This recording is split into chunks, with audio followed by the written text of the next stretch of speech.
Hi, I'm Wes, the Explosion, and while I put out my review of Mega Man Zero Timelines last month, there's still the covers to discuss.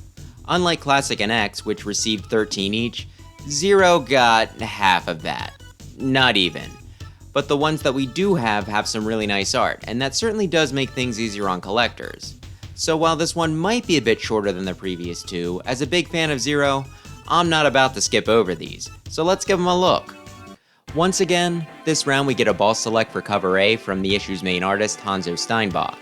The interesting thing with this one is that 01 doesn't have a screen like this. Instead, you take missions from CL from a list, just getting a text description and more being unlocked in a sequence as you beat the ones available. The lack of a template here gives them a bit more freedom, and on top of throwing in a 9th character, they've chosen to go with the ones from the boss rematch in the final stage. Maha Ganasharaf, Anubis Necromanus, Blizzak Staffgroff, Herculeus Ancus, Harpuya, Fafnir, Leviathan, Phantom, and Copy X. At least I think that's it. Zero covers the 4 bottom right panels a good bit. I originally thought that Ganasharaf might have been Aztec Falcon, but then I noticed the tusk. Either way, the 4 Guardians are a must for something like this, though I still find it kind of odd that Leviathan didn't get a prime spot like the others, Anubis instead taking a prominent and largely uncovered corner. Also worth noting that Copy X isn't a stage boss like the rest, but a grand finale. Normally the center would be reserved for the pro tag, but come to think of it, they gave that spot to Sigma on the last cover A. In both cases though, I think it was a good use of space, as opposed to just leaving a block empty. Other cool details are how Zero's pose matches one used in official art pretty closely, and the color scheme and grid are like the ones used in the mission report from 01. So even before you start reading this, you're already being judged. Hopefully that doesn't trigger anyone's PTSD.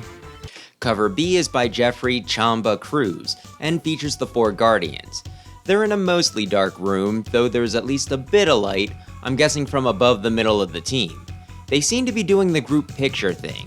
Harpuya crouching down in the front, Fafnir and Leviathan standing behind him, and Phantom in the back, probably standing on a crate or something, to give him some extra height. Their positions also kinda reflect their, positions, in a power hierarchy sense. Harpuya is the leader, supported by Fafnir and Leviathan, and Phantom is dead! Shoot, did that need a spoiler warning? Anyway, Harpuya's in the front, and the way he's stooping has him stretched out across the whole cover. He looks pretty annoyed, which makes sense given the contents of the issue. Zero's actions at the end of the first game would have him pretty stressed out, so he could be sitting down to rest, or maybe it's more meant to intimidate, him crouching down to your level to glare right into your face. His hands are also huge, which could be to symbolize how he controls much of Neo Arcadia, or maybe he just wants to reach out and strangle someone.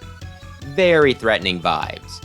Meanwhile, Fafnir is scowling and raising a hand like he's either going to start gesticulating angrily or strike something, which is part of the course for him. He does tend to be the most aggressive of the group. Leviathan's looking on sternly, arms at her side. While she's also a battle maniac like Fafnir, she's probably a bit better at holding herself back, hence her more static pose. Phantom's looking back at us, arms crossed.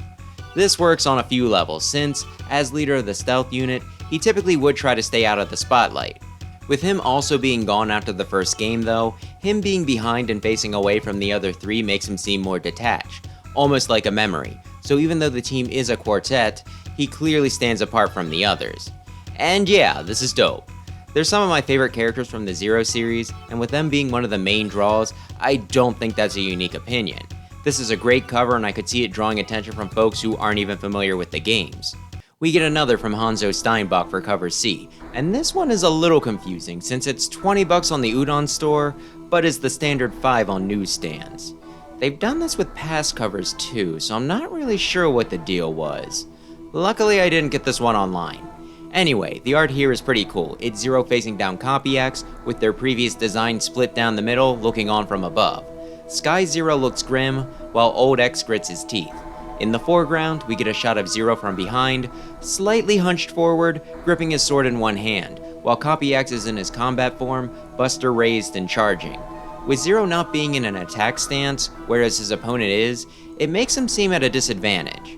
I'd expect both of them to be in the middle of a strike, given how aggressive the gameplay is in the Zero series, but at the same time, given how overwhelming the odds typically are against Zero, especially in the first game where he's up against all of Neo Arcadia by himself, this gets his situation across pretty well.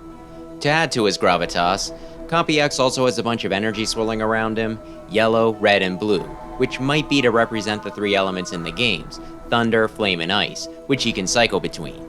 They kinda remind me of some of the extra effects they put onto a bunch of the character images in X Dive. You know, for flair. This scene with the past iterations of each character looking on is an awesome dynamic. The redesigns we got for the Zero series were really striking. They made the game stand out and told you that, while the sequel to X, Mega Man Zero wasn't just gonna be more of the same. Not only is seeing both forms in the same place really powerful, but it also makes it seem like the past is looking forward towards the future, questioning how they got there and maybe even judging. Not that the pair out front would notice, Zero has amnesia and Compy X is just a facsimile. Was this what the pair fought for in their previous lives? And if not, who's in the wrong and can it be corrected? Play the games to find out and decide for yourself. I mean, this cover is really cool. Great job! We don't get a blank cover this time. I suppose they didn't think anyone would want to make or commission their own, but that means you don't get to see one of my wonderful drawings this month. Tough luck. Stop. This is perfect. We get another Udon Store exclusive, $30 from Keenbiscuit, featuring 4 ladies from the series, and I think who was chosen this time was dead on. While I had some snark for the limited options in Classic and some complaints with the picks for X, here they chose the 4 most prominent and relevant women from the Zero games. But real quick, we still got the graffiti lightning and the in-game sprites. For Zero, Harpooya, Compy X, Big Energy, Extra Light, Data Disc, Part, Small Energy, and what I just finally realized is a capsule full of energy crystals. As for the girls, I think this is probably the most even their spots on the cover have been, but I'd still say CL's the most prominent. She has a simple smile and is pumping both fists into the air. This might be the happiest I've ever seen her look. In-game, she always seems a little sad or stressed, typically with good reason. Leviathan's dipping down and poking her spear forward. She's curling one arm around what looks like a pink and green picture frame, which we've seen similar structures in previous Keenbiscuit covers, though the other shapes almost seem to be coming from the tip of her weapon, like she might have shattered the frame's glass. As for what she's going after, her gaze and weapon both seem pointed at the Zero sprite, which really isn't all that surprising. She does come off as a little obsessed in-game, and it even almost looks like she's trying to block Harpooya from him. Maybe she sees him as competition. We also see one of Leviathan's heels behind her head, so she's really twisted about. I wonder if this was to help distinguish her from Splash Woman, since the pair do have the same color scheme and she was also using her trident to cut through the middle of the classic cover. Top left we have Alouette holding her cute little cat plush in one arm and reaching out for CL with the other. She has kind of a worried look on her face, though given that she does see CL as an older sister, it might be separation anxiety, or maybe she's worried about how close CL is to the end of Leviathan's weapon. And finally we have Nage, who... I'm not really sure what to call that expression. Spacey, unfazed... Well, whatever, it seems we're looking at her from behind, and her, in turn, is looking over her shoulder, extending an arm holding her, I believe it's a camera. I've seen art of her with it, I just don't think it's ever gotten a label. She is a journalist though, so not only would that make sense, but it would also represent her pretty well. In fact, all their accessories do. Weapon, plush, camera, and... can-do attitude? Overall, this is another good one from Keenbiscuit, perhaps the best yet. We have another 2 exclusives from Topshelf Comics by Jimbo Salgado. The same basic image on both, but with wildly different color schemes. Here's also the line art. And here's an eBay listing. Yeesh, comics are expensive. Zero's standing in an alleyway, stance wide, hunched forward, a crazed expression on his face, holding Z-Saber out. He looks like he's ready to knife someone. You see buildings and neon signs behind him, there's a bunch of junk at his feet, and the illuminated wall has pockmarks in it, so this probably ain't the best part of town. The first version has more traditional colors, Zero looking like he should, with the city in the background having oranges, yellows, and reds, rather than a clear blue sky, making it seem like it's either at dusk, or maybe everything's on fire. Compare that to the alternate, where only the Z-Saber keeps its normal hue, or at least close enough. Zero's black, blue, and orange, light and shadow working over him, as opposed to his usual warm colors. The buildings in the background lack distinct lines, making them kinda blend together. Maybe it's supposed to be more of a distraction here, just indistinct noise to Zero, the man on a mission. Also, the eBay listing credits this as being a Jim Lee homage, with Alex Sinclair as the colorist, which does match the note to the left of Zero. It says that this is specifically a reference to Wolverine, and now that you mention it, it does look kind of familiar. And found it. Wolverine issue 24, thank you Google. Were all of these a Marvel reference? Was I missing something pretty major going over these?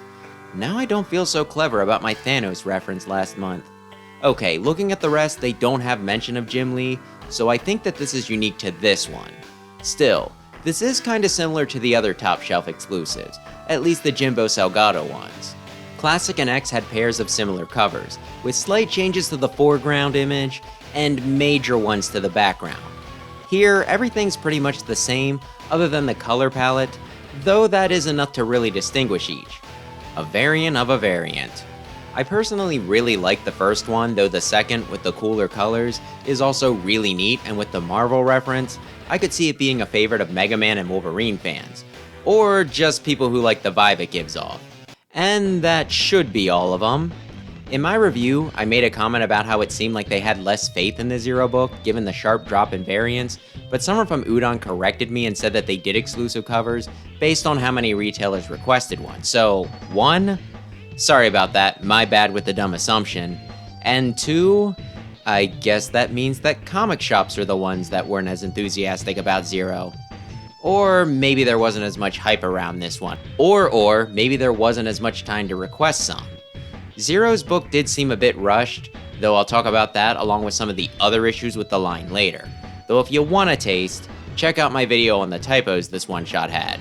Anyway, ZX is next. I was actually expecting to do a review of that last week, but it looks like it got pushed back again.